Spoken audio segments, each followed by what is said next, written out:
तो फ्रेंड्स, अगर आप लोग कंटेंट क्रिएटर हो, किसी का कंटेंट बनाते हो, उनके लिए किसी के लिए अगर आप आर्टिकल बनाते हो, ब्लॉग बनाते हो, तो आपके लिए एक सबसे इम्पोर्टेंट बात यह है कि किस तरीके से आप चैट जीपीटी में अपने मैसेज को, अपने प्रॉम्प्ट को डाल के आर्टिकल और ब्लॉग को क्रिएट कर सकते हो। एक एग्जांपल के लिए यहाँ पे मैं आपको कुछ टाइप करके दिखाता हूँ जिसमें आपको पता चलेगा कि किस तरीके से सारी चीज़ें क्रिएट होती है। जैसे कि मैं यहाँ पे लिख देता हूँ right a article on web hosting. ठीक है, मैं वेब होस्टिंग का एग्जांपल इसलिए बार बार लेता हूँ क्योंकि मैं वेब होस्टिंग के ऊपर मैं ब्लॉग तैयार करते रहता हूँ। इसके वजह से मैंने ये एग्जांपल लिया है। आप कोई भी एग्जांपल ले सकते हो। जैसे कि अभी देखिए यहाँ पे मैंने सिंपल सा एक प्रॉम्प्ट डाला हुआ है, right article on web hosting, और यहाँ पे मैं कुछ आगे में लिख देता हूँ जैसे कि अप टू 1000 वर्ड। ठीक है, तो यहाँ पे देखिए जो भी हमारा रिजल्ट जनरेट होगा वो पूरा 1000 वर्ड में जनरेट हो जाएगा, जिसके बाद में आपको यहाँ पे पूरी की पूरी इन्फॉर्मेशन वेब होस्टिंग के बारे में यहाँ पे लिख के मिल जाएंगी। ठीक है, 1000 के ऊपर भी आ सकता है, ऐसा कुछ नहीं है, लेकिन मैक्सिमम 1000 तक के ये पूरा कंटेंट आपको क्रिएट करके देगा।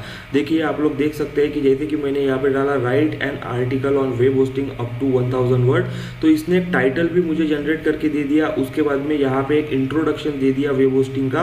Then what is web hosting को चालू करके इसने टाइप को पूरा का पूरा यहाँ पे जनरेट करके दे दिया है। उसके बाद में यहाँ पे देखिए रिलायबल एंड अपटाइम, सॉरी यहाँ पे देखिए वेब होस्टिंग प्रोवाइडर के लिए कौन से फैक्टर को कंसीडर करना चाहिए। उसके बाद में कंक्लूजन का जनरेट करके दिया है। तो इस तरीके से आप आर्टिकल या फिर कोई भी ब्लॉग को तैयार कर सकते हैं। ठीक है, न्यू चैट में जाके मैं यहाँ पे और एक प्रॉम्प्ट को थोड़ा सा डाल देता हूँ, जैसे कि write a blog up to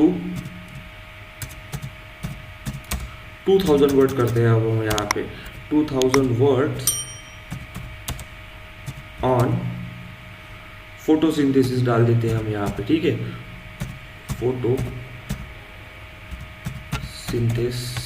ठीक है, तो यहाँ पे अगर थोड़ा सा अगर स्पेलिंग में भी मिस्टेक हो जाता है तो चैट जीपीटी यहाँ पे अच्छे तरीके से वो समराइज कर लेता है कि कौन सी स्पेलिंग रहेंगी, वो खुद अपना ट्रांसलेट कर लेता है और यहाँ पे पूरा आपको जनरेट करके दे देता है। इसलिए स्पेलिंग मिस्टेक अगर होती है तो उसमें टेंशन लेने की ज़रूरत नहीं है, लेकिन पूरे के पूरे प्रॉम्प्ट में मैक्सिमम स्पेलिंग मिस्टेक नहीं होनी चाहिए। तो यहाँ पे हमने जो अभी डाला हुआ है प्रॉम्प्ट वो है write a blog up to 2000 word on photosynthesis. अब देखिए ये फोटोसिंथेसिस के ऊपर में एक मुझे अच्छा खासा ब्लॉग क्रिएट करके दे देगा।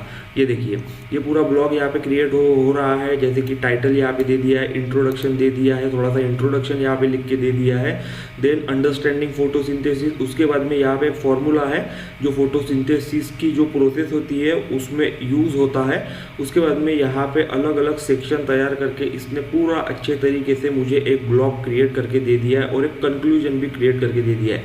तो आर्टिकल और ब्लॉग्स को आप बड़े ही आसानी से चैट जीपीटी के हेल्प से चैट जीपीटी का इस्तेमाल करके आराम से तैयार कर सकते हैं। वही सेम जो मैंने टाइप किया था चैट जीपीटी में वो आप कॉपीलोट में कर सकते हैं। और यहाँ पे जब आप टाइप करेंगे तब यहाँ पे आपको अलग अलग गूगल के वेबसाइट के लिंक मिलेंगे जहाँ से ये कंटेंट लेगा और आपको प्रोवाइड करेगा। ठीक है, लेकिन वो सेम टू सेम नहीं रहेगा। जो लिंक में दिया रहेगा उससे बिल्कुल भी रिलेटेड नहीं रहेगा, उससे थोड़ा अलग रहेगा, वर्डिंग में अलग रहेगा, लेकिन उसका मीनिंग जो है वो सेम रहेगा। तो कॉपीलोट का भी आप लोग यहाँ पे इस्तेमाल कर सकते हैं। तो ये हो गया दोस्तों आर्टिकल कैसे लिखना है, आर्टिकल के लिए प्रॉम्प्टिंग कैसे देना है। इसके बाद में और एक मैं आपको एक्सटेंशन के बारे में बताऊंगा जो आप फ्री वाले चैट जीपीटी में इस्तेमाल कर सकते हैं और वहाँ पे आपको ऑलरेडी बहुत सारे प्रॉम्प्ट जो है वो तैयार करके मिल जाएंगे और उसका इस्तेमाल करके आप अपना कोई भी काम बड़े ही आराम से कर सकते हैं। लेकिन फिलहाल के लिए आपने देखा कि आर्टिकल और ब्लॉग को कैसे क्रिएट किया जाता है फ्री वर्जन के चैट जीपीटी में, या फिर आप कॉपीलोट का भी इस्तेमाल कर सकते हैं।